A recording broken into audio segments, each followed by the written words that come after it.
Basically, if you want to get rich, this ain't it. If you're looking for a benefit, looking for attention, looking for supreme, looking for a queen, just roll with me. If you're looking for a benefit, looking for attention. Hey y'all, welcome back to my channel. If you're new here, please be sure to hit the subscribe button. But if you're an OG, what's up? What it do? How are you? I tried to do like a cute little effect thing here, but you can't really see it. I'm going to do the How I Survive on a Teacher Salary Tag. This is my very first year of teaching. I seen this when I was in college, like 2 years ago maybe. Yeah, 2018. I saw this video and I got it from Too Cool for middle school. And basically, since it's my first year teaching, I want this to kind of be like a advice column. I don't know what to call it, but if you're thinking about going into education, or if you are in the education program and you're wondering how your finances are going to be after college, this is for you. Number one, what state or country do you live in?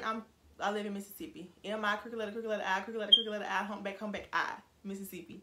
And I filmed this video once before and it was just not it, so like I'm redoing it because my energy was kind of low and y'all deserve better. Period. Okay. Number two, how many people live in your household? Mainly 4. Me, my mom, my sister, my stepdad. Are you a single or double income household? Double, I would say. Do you own or rent? I don't do neither. I live with my mom currently at the moment, but she owns. What is your highest level of education? Does your education affect your pay? My highest level of education is a bachelor. I have my bachelor's degree, and it does affect you in the state of Mississippi a little bit, but not by much. If you have your master's, I think it's like a $2,000 more difference. So yeah. How much did it cost you to attain your degrees? Are you still paying for your education? It cost me in total $3,500. Actually, a little bit over in loans. I have $3,500, right? I took out one loan my very first year of college because I wanted a really, really nice dorm. And so, like, I wanted to have my own bathroom because ain't no way I was finna share, like, you know, do the community bathroom. That wasn't for me. That wasn't gonna be it. So I took out a loan. It was $3,500. But my senior year, I had to pay out of pocket, and I think I paid maybe $2,000 out of pocket. So in total, I would say no more than $6,000 to get my degree. Oh, with the $3,500 that I owe, I paid $1,500, so I owe about $2,000 more, and I'm trying to debate on if I want to just go ahead and pay that all off this month, because I could, you know what I'm saying, when I get paid this month, or if I want to just pay like $600 a month and pay it off within like 3 or 4 months. But honestly, I'm going to just go ahead and pay it off this month, so I'll be completely debt free. And if you want to see how I do that, I have a video on my channel titled How I Went to School Free or How I Went to College Free, so go check out that video if you're interested. But yeah, so I guess after this month, I'll be debt free. Very, very blessed. How is your salary structure schedule? Basically, you have the years of experience on the column, and then at the top of the row you have your degree. So I'm at like the very first step. So you have like how many years you've taught, and then how much education you have, and so it kind of just goes like this. Like, wait, this. So yeah, that's how it goes. And I'm at the very, very start. I mean, very, very top, because it's my first year and I only have a bachelor's. Don't plan on getting any more degrees in education. So yeah. Where are you on your district salary schedule? I already told you I'm at the very first step. Do you supplement your income in any way? I do YouTube. So that's how I supplement my income. I was working a second job, but I quit because I was like overworking the weekends. And since I started teaching now and I make more money, I was like, there's no need for me to really work a second job. And I'll get into that once we get into like the things I have to pay for, but pretty much YouTube. And I ain't gonna lie, like my dad pay my phone bill still, so I guess that's supplementing my income. Like he still pay, and like if I need money, my dad, he gives me money if I need it, but I don't, he just pays my phone bill. So yeah. How much does your district give you for supplies at the beginning of the year? We got $408. They do give us basic supplies like erasers, paper, pencils, and things like that. But we got $408 this year, and I think that's very, very good, because I watched some of these channels and they get like $150 or $200. I'm like, I don't know what I would buy. It would be going on paper, you know. So very, very grateful for that. Do you have additional deductions taken from your paycheck? No, I'm still on my parents' health insurance that I'm gonna ride until they kick me off. So I think that's like 26, 27. So I will be on there until then.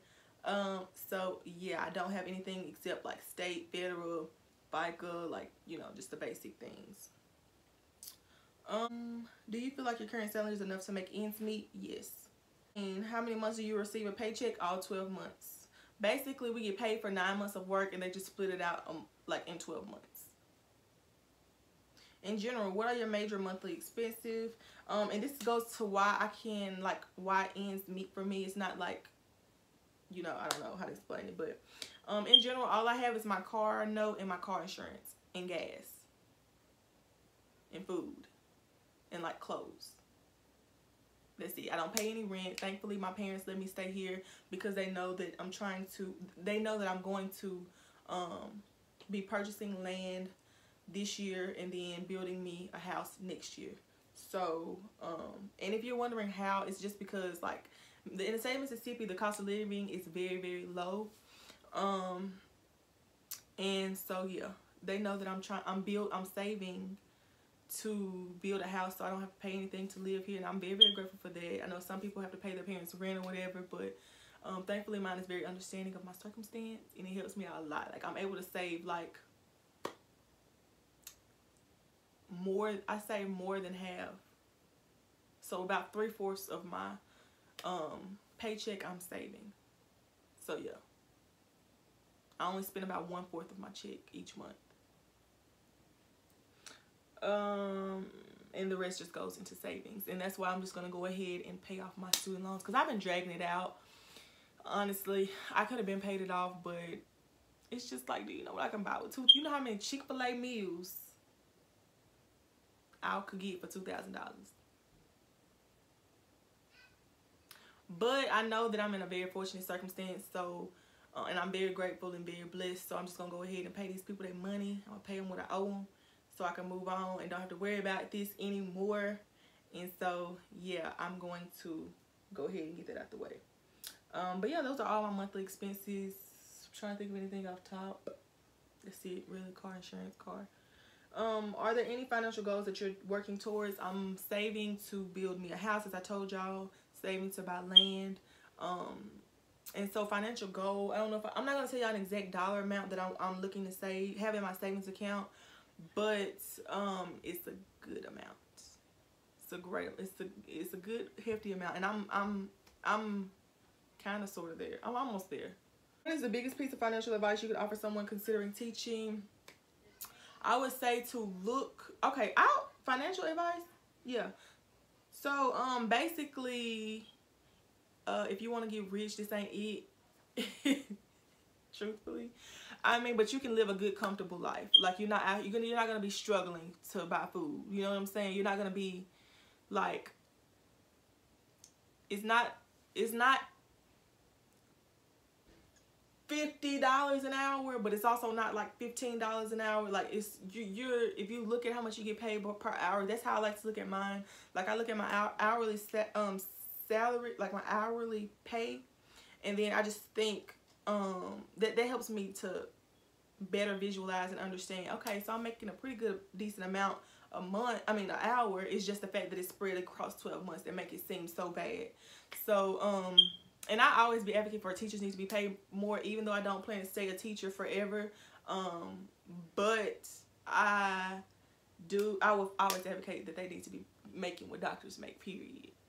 Period. Biggest piece of financial advice would be to just go onto your whatever district you want to stay in, whatever county, figure out like what you want to do after college, what do you plan to move to, what state, and then figure out what county, and then you can look and see their teacher salary schedule, and then you can go on there, you'll be able to see exactly how much you make. I did that, but it kind of sort of didn't help me because I didn't know how to deduct taxes, but they have this thing called Smart Asset. It's like a state calculator, so you put in your state and how much you'll be making, and it gives you a pretty good idea of how much you'll be making a month. And so, yeah, just do that, and then I would create a list, like a budget of everything that you have to pay for. If it's rent, car, daycare, anything you have to pay for, you make a list of that and deduct it from how much you make, so you can see what you're working with.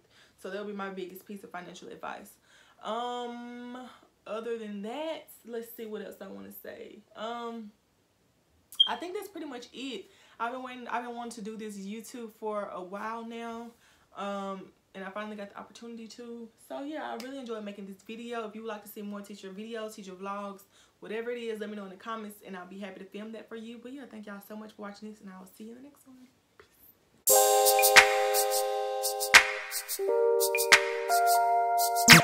Peace.